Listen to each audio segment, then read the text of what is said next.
Okay, so we're going to pick up where we left off yesterday. Let's see if I can get the software working, but we're looking at polar coordinates and just doing some introductory stuff.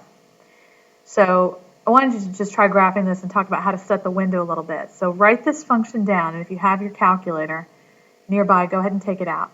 So let's graph r equals 2 sine parentheses 2.15 theta, and notice that theta is going from 0 to 16 pi. Come back over here. Let me find my view. Get this to pull up. Yeah, our window's open here. All right, so I was working on this a couple minutes ago, and it was giving me some strange error messages. Let me see if I can get this to work. So if you're not already in polar mode, remember here's how you do it. Go to the mode, switch over to polar. Go to the y equals screen, and the function we wanted to graph was 2 sine 2.15 theta is the variable now because we're in polar mode. And let's talk about the window for a second. If you go to the window, notice we have a theta min and theta max. And remember that when we were doing parametric, that was like our T min and T max, then we had a T step. And that just represented how many points this would plot. Same idea is going to happen here whenever you're graphing in polar. So the theta just represents kind of how many pixels or how many points you want the calculator to do for you. And in the PowerPoint, they suggested going from 0 to 16 pi. Now, if we make the theta step too small, it's gonna take longer to plot all of those points. I'm just gonna go ahead. I haven't tried this yet, so let me play around with it a little bit. Let's do pi over, I don't know, let's try pi over 12. And they didn't tell us about the x's, how to adjust them. Let's go ahead and just make it a standard window. Let's go -5 to 5. I'm going to do the same thing for the y's. Let's go -5 to 5 for the y's.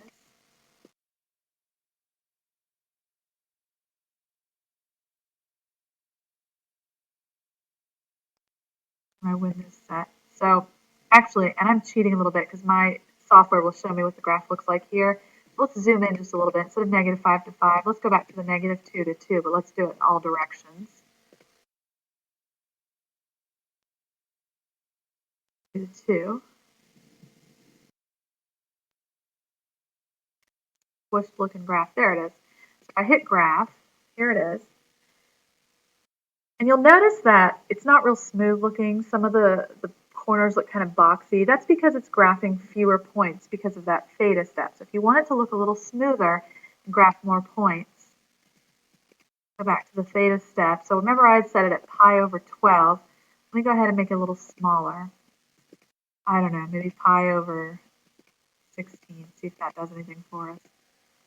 It's going to end up plotting more points this time. My graph looks a little bit smoother, and we could play around with this and plot smaller theta steps. Keep in mind, the smaller you make that theta step, the longer it's going to take to graph.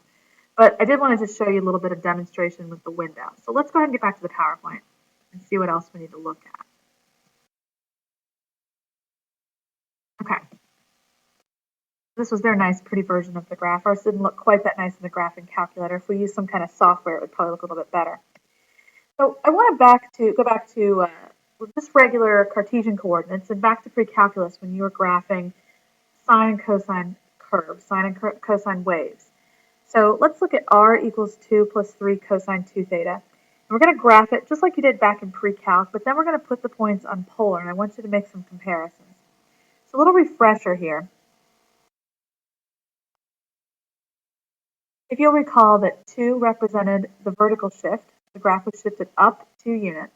3 represents the amplitude.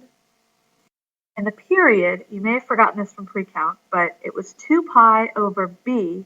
b was the coefficient on the theta. So in our case, that's 2 pi over 2, which is pi. Now, don't worry so much about how I'm getting these points, but when I do this in pre-calculus, I have my students take that period and they divide it into quarters. So like if I start out at 0, a quarter of that period was pi over 4, so the next x value would be pi over 4. Add the next x value of the quarter period again, we have 2 pi over 4, 3 pi over 4, pi, etc. So this gets us 2 full cycles, 0 to 2 pi. And then since this was a cosine curve, we start at 3 for the amplitude. Since it was shifted up 2 units, that really puts us at 5. The next point would be 0, shifted up 2 units, that puts us at 2. Next point would be -3, shifted up 2 units, that puts us at -1, etc. Don't stress too much. I don't even care if you write this down. Just kind of watch what I'm doing in this next couple of slides. All I'm doing is plotting points like you did back in pre-calc. And we're going to graph this on a regular Cartesian coordinate system. Here's what the corresponding cosine curve looks like. So if we took a minute, plotted those points we have in the table, here's what we'd have. Notice that since this was shifted up 2 units, we had a vertical shift to 2 units. This is our new axis of symmetry. What I really want you to pay attention to here is that these little pieces down here are below the x-axis. So we have some negative y values right over here, somewhere between, I don't know, looks like maybe pi over 2 and 3 pi over 4 in that area, and then over here again. And if we were doing this in class, what I would do is go ahead and actually plot these points on the board. But here's what this looks like in polar. So if we were to do this on polar coordinate paper and we were to go through and plot points, think about where we're headed here. Start out with theta equals 0. The r value is 5. So when theta is 0, we go out 5 units. That's the first point. Then when theta is pi over 4, the r value is 2. There's the next point. Pi over 4 is halfway into the first quadrant. When theta is 2 pi over 4, which we know is really pi over 2, of course, that's the positive y-axis. The r value is -1. So that means instead of going in the positive direction, 1 unit, we go backwards. That puts me here. So if we were sketching this, we'd start out here, follow the curve around, goes through the origin, stops there, goes through the origin, hits that point. The next theta value is 3 pi over 4, so that's in the second quadrant, and the r value there is 2, so that would put me right here. Then at pi, the r value is 5. So pi, of course, is over here. We go out 5 units in that direction. 5 pi over 4 is in the third quadrant, puts me right there. So again, kind of follow the points around. So we were here, we hit the origin, hit the pole, went into the second quadrant, looped around, hit this 5, looped around at 5 pi over 4. We're going to go back through the pole again. And at 6 pi over 4, which is really 3 pi over 2, notice that the r value is -1. So that's this point right here. So it's going to loop through the origin, come back up, and hit this point. 7 pi over 4, that's in the fourth quadrant. There it is. Sorry. And then it's going to hit that point, loop around through the origin again, come back over here. And then, of course, it ends back at 2 pi or 5, which is here. So this would do this one complete cycle, or this one complete picture, I should say, from 0 to 2 pi. So let's just kind of compare the two graphs. So the one on the left is what you would have done in the Cartesian coordinate system. Notice that the sections where it's negative, those were where we had negative r values, and those produce these smaller loops right here. The other thing I want you to observe is that every time we went through the origin, that would be where r is 0. So we looped through the origin 4 times. How do I know we did it 4 times so quickly? Because that corresponds to the number of x-intercepts that our original graph had. So if we were to take that original function and set it equal to 0 and solve, those would get us the theta values where this goes through the origin. And that's going to come up later and be really important, so make sure you understand that. Okay, last little thing I want to talk about in this particular presentation is we want to talk about some calculus, and we want to talk about how to get the slope in polar. So if you'll recall, y equals r sine theta and x equals r cosine theta were our formulas we had from yesterday.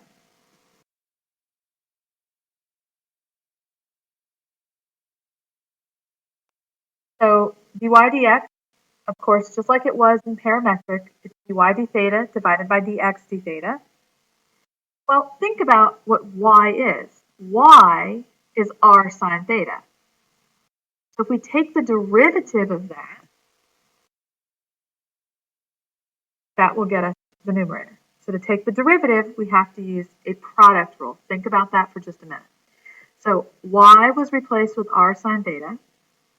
To take the derivative of r sine theta, we're going to use a product rule. So the derivative of r is r prime times the second recopied plus the derivative of the second, which is cosine theta, times the first recopied, which is r. Then we do the same thing with the denominator. Dx d theta, x was replaced with r cosine theta. So doing a product rule for that, we get r prime times the second recopied minus the plus the derivative of the second, which is negative sine theta, times the first recopied.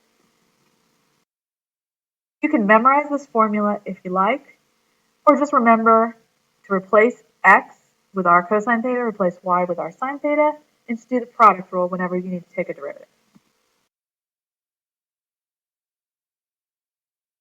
Let's do a quick example here. So the function is r equals 1 minus cosine theta, and we want dy dx. I went ahead and wrote out r prime. Take the derivative of r, we get sine theta. Put dy dx using our new formula.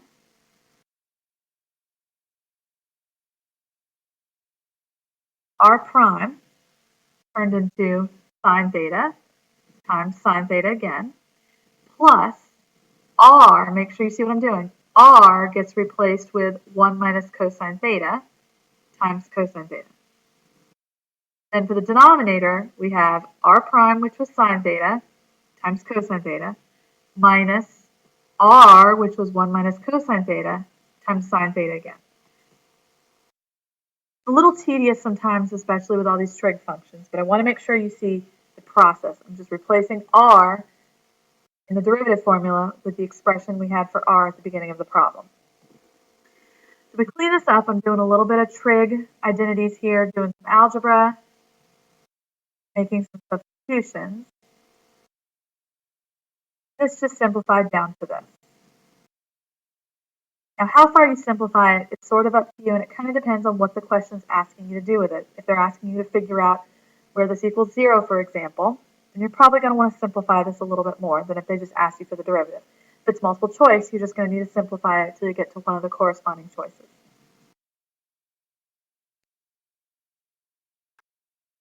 Okay, find the points of horizontal and vertical tangents for this function. So r equals sine theta, and notice they restricted us from 0 to pi for theta. Here's the formula again for the derivative. So how will this have horizontal tangents? Wherever the derivative equals 0, which means we're looking for where the numerator equals 0. Just like back in Calc AB last year, if we wanted to know points of horizontal tangency, we set the numerator of the fraction equal to 0. So if we make our substitution, r prime with cosine theta times sine theta plus r times cosine theta. Of course, that's 2 sine theta cosine theta.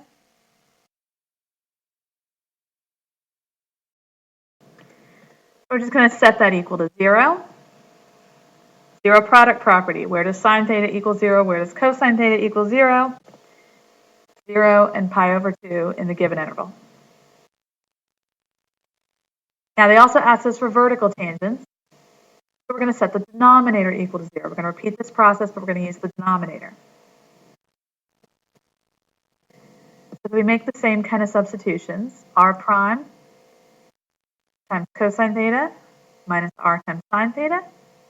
Make sure you see where I'm getting everything from. The simplified to cosine squared minus sine squared.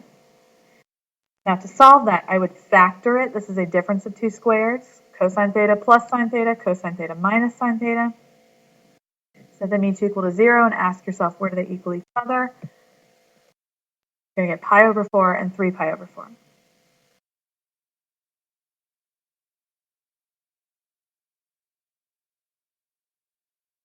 Now, we're not quite finished. The question said, find the points of horizontal and vertical tangents. These are just the theta values. So remember the function is r equals sine theta. Unless otherwise specified, we can assume they mean find the points in polar. They could have asked us for Cartesian, and we'll see some questions like that, where they want the x and the y coordinates. But let's go ahead and do this in polar. So r equals sine theta was our function. Remember, for horizontal tangent, we had 0 and 2 pi. If we plug in 0, sine of 0, of course, is 0. Sine of pi over 2, of course, is just 1.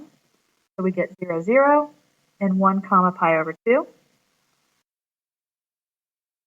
For the vertical tangents, we have pi over 4 and 3 pi over 4 for the theta values. So if we plug those in, we get square root of 2 over 2 for both r values.